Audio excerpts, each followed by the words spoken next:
Hi, I'm Katie Ziskind. I own Wisdom Within Counseling and Coaching. You can learn more about us and book your free phone consultation at wisdomwithinct.com. That's wisdomwithinct.com.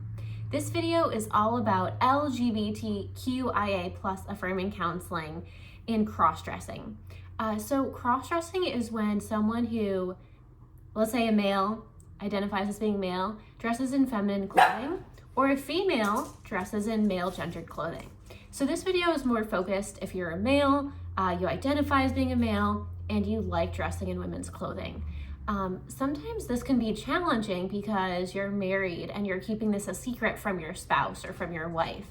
You might be going on a business trip and cross-dressing. You might dress up in women's lingerie, bras, nylon stockings, nightgowns, slips, dresses. You might wear a wig. You might put on fake eyelashes, makeup, foundation, lipstick, eyeshadow, mascara, and then go to a bar, typically a gay bar, or you might go to a drag show. You might go to a space that's affirming for people who cross-dress.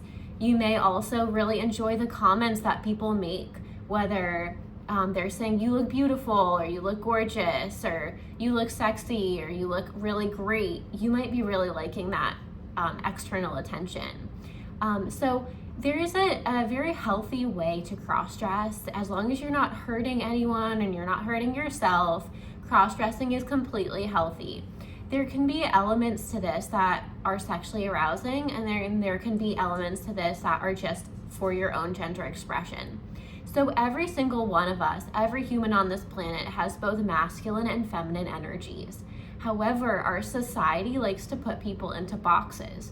So you might have grown up in a traditional society where boys liked blue and boys were only allowed to like blue. And if you were a boy and you liked pink, or you liked long hair, or you liked playing with dolls, you were ridiculed, you were given prejudice, you were bullied, you might have even been physically punished if you were a boy that liked to do girly things.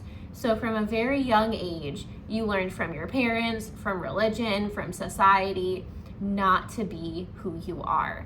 And so counseling is a process of being your authentic self, of learning to be confident, and to express your gender in a way that feels authentic and loving to yourself. An issue that often happens when I work with men that cross-dress is that they keep it a secret from their wives. And eventually your wife might find out. Your wife might be surprised that you cross-dress, might be angry, might be feeling betrayed and confused. Your wife might become tearful. Your wife might even be anxious that you're cheating because you cross-dress. There's a lot of uncertainty that can develop when you have a partner that's not educated. Your partner, your wife, may have grown up Catholic or Christian and really have very strict, rigid, traditional views on gender. As well, your wife may just not have education on gender expression. So that's where counseling can come in. Your wife can have a safe place to process where these limiting gender beliefs come from, and also develop a broader, more expansive mindset to overcome some of those limiting gender stereotypes and even explore her own sense of gender expression and sexuality. It can be incredibly freeing for your wife to think about, what sexually arouses her, what does she feel sexy in, what makes her feel beautiful. Let's talk about gender, let's bring this topic to the table and make it a little bit less scary. So when you work with myself or another member of our team at Wisdom Within Counseling, you get a safe place to talk about gender. And gender expression, gender identity, and sexual orientation, and these are all different topics. So just because you're a man and you dress in women's lingerie or women's dresses, it doesn't necessarily mean that you're gay. Some men are gay who dress up in women's clothing, and some men aren't. So being able to talk about sexual orientation and how that is different from gender identity and gender expression can be really freeing in counseling. Some men who dress in women's clothing and cross-dress are bigender or two-spirited. This means that you identify when you dress up in women's clothing with she, her pronouns and maybe even a feminine name. And then when you dress in male clothing, let's say to go to work where you might not be out, you might not be able to cross-dress at work, You want to have someone refer to you with he, him pronouns and your male name. So you may identify as bigender, where you identify with both male and female genders. Now, gender fluidity is also really common when you cross-dress, so that can be something that we talk about and bring some light to.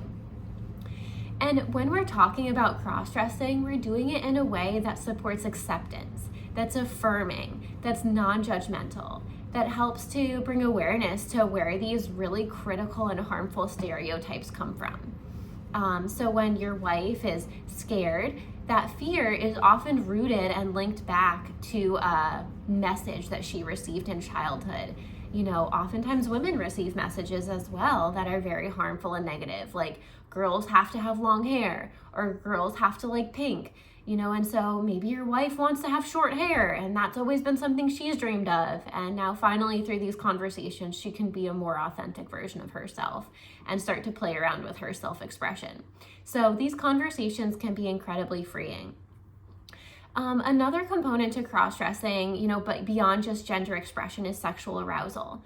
So some men who cross-dress in women's bras, makeup, wigs, wear fake eyelashes, nylon stockings, lingerie, nightgowns, women's clothing, women's high heels, like the texture and the sensation of these materials on their skin. So when I work with men, oftentimes they say, I really love the feeling of nylon stockings on my skin. The texture of the nylon, the silkiness of the material of certain pajamas, the texture of women's athletic clothing, the feeling of women's underwear, the feeling of having long hair, the feeling of the makeup brush touching my cheeks. These sensations are a sensory experience. And for some men, this feeling of wearing women's clothing can lead to sexual arousal. And this can be talked about in counseling as well. So sometimes this can enhance your sexual and physical intimacy in your marriage. And sometimes this can make your spouse feel scared and withdrawn and confused. And that's where you need a safe place to talk about what this means. And sometimes your spouse, your wife, who has these very limiting beliefs, may be, creating some negative messages around this that therapy can help kind of debunk and take away those myths and those fear-based beliefs. So it's really normal if you're a man that cross-dresses to get a sense of sexual arousal or have these textures of nylon stockings be a part of your erotic map or your erotic blueprint. So one thing that we talk about in couples counseling is that everyone has an erotic map or an erotic blueprint. And this can change over time. So 10 years ago, the things that turned you on or aroused you sexually may be different than the things that turn you on and arouse you now. We evolve and we grow as people, and the things that we find arousing change over time. So this can be a topic that can help your wife or your partner learn more about their own sexuality as well.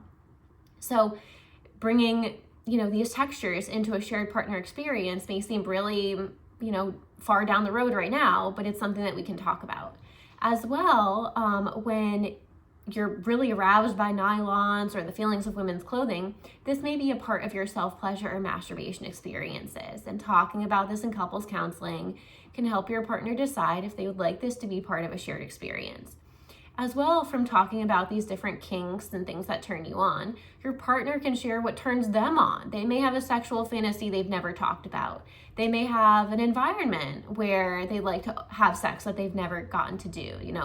A cozy bed can be arousing, or for some people, a public restroom or an airport bathroom can be incredibly sexually arousing due to the suspense and mystery in that environment.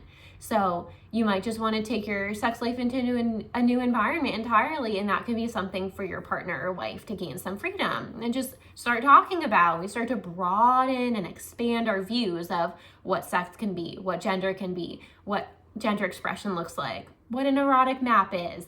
And so we start to build a sense of playfulness and confidence, which improves emotional intimacy.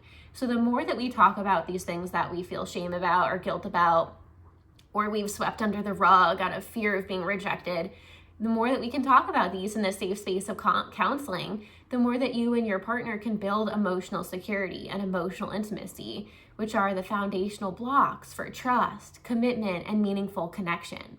So having a safe place to talk about gender, sexuality, cross-dressing sexual orientation, sexual arousal, all these things can help improve your marriage, improve your communication, help remove anxiety and fear, and foster an environment of acceptance for long-lasting love.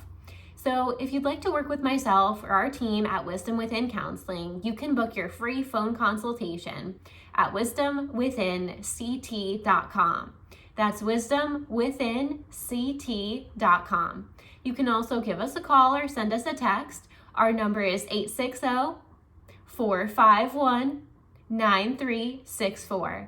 That's 860-451-9364. I look forward to working with you.